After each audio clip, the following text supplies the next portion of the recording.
We did it!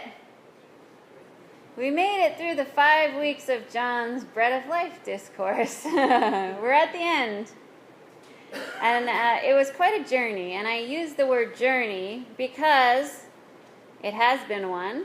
And the whole chapter 6 of John shows us a faith journey, if you read the thing all the way through. How this faith journey can go right and how it can go wrong. So we started out with the sign of the feeding of the 5,000 with Jesus multiplying loaves and fishes. And the people were amazed at this, if you remember. And they wanted to take Jesus and make him their king. They were so happy and they loved him so very much. And then we end up today. So how did we end up today? With many of the people leaving him. The crowd, in the story today, the crowd is called disciples, not just the 12, it's everybody is a disciple. The disciples were very happy to follow Jesus when he was more simple. At first, he healed them and he fed them. Great, this is a guy that I can get behind. But as they traveled with him, they learned what they were going to have to give up to follow Jesus. They were going to give up their families and their homes, their jobs, security, even perhaps a spot in their own religious institution to a degree, because while Jesus was Jewish and was proposing reform to the Jewish faith, his teachings were not accepted by the establishment, as we know. So then Jesus starts talking about metaphorical bread and sacrifice and eating his flesh, and it just became too much for some of the disciples. The grumbling started, the complaining and the whining, the discontent, and eventually the separation. Now at the end of this portion today, there's actually 2 verses missing. And it doesn't really make sense because we made it through the whole chapter and then they cut off the last 2 verses.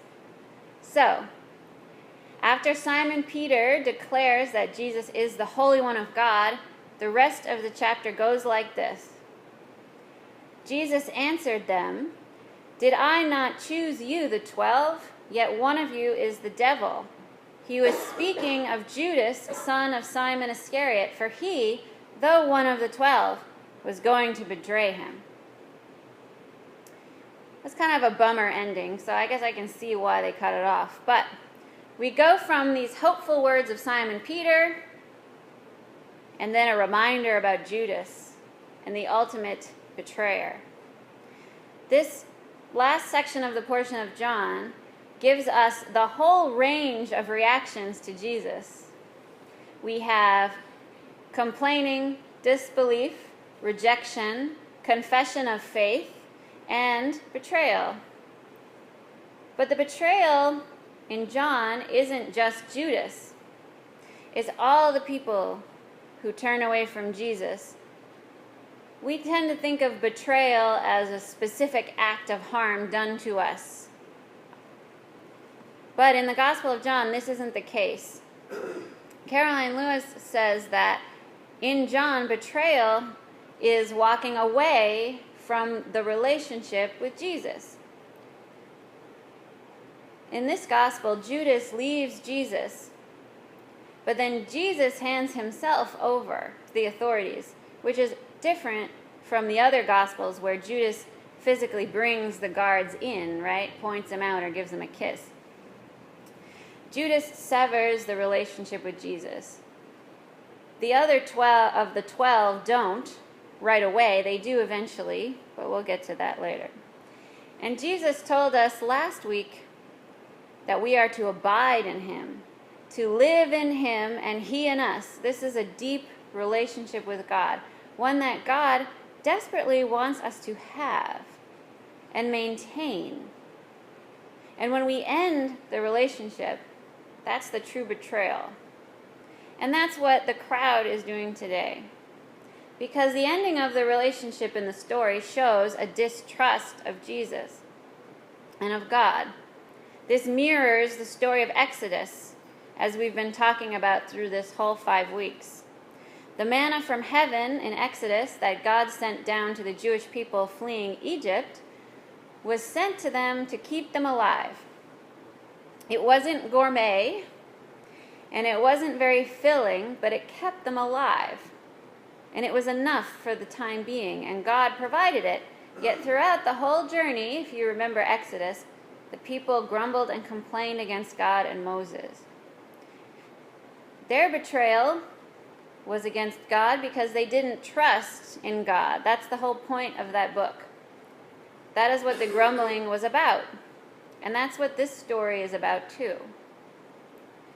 Susan Hyland explains, quote, "The response of the disciples to Jesus is an example of the irony for which John is well known.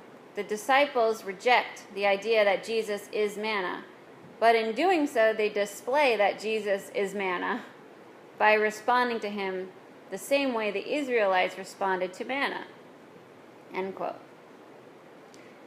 So the Israelites turned their backs on God when they grumbled and rejected the manna from heaven because they wanted something else. And now that Jesus is the manna, the same thing is happening again. And the same thing happens over and over again in life. Not just church, but life in general, right? Something new and exciting comes along, and people get very into it at first, but sometimes as you learn about the new thing, we realize that it's going to be hard, that it's going to take work, a lot of change. So then some folks complain and give up. Human nature, right? Human nature remains the same throughout time. And life is hard and ever changing. And faith is a journey that is never ending.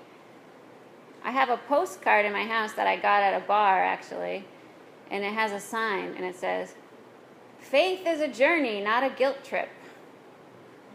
I had that in my possession for many years. Our relationship with Jesus is the living bread. It's alive. It is constantly nourishing us every day, and it's always on the move. We have to keep the relationship with Jesus going. That's what faith is, especially in the Gospel of John. Sometimes it comes easy, like the free bread at the beginning of the chapter, and other times it can be scary and confusing, like when Jesus says that we have to eat his flesh.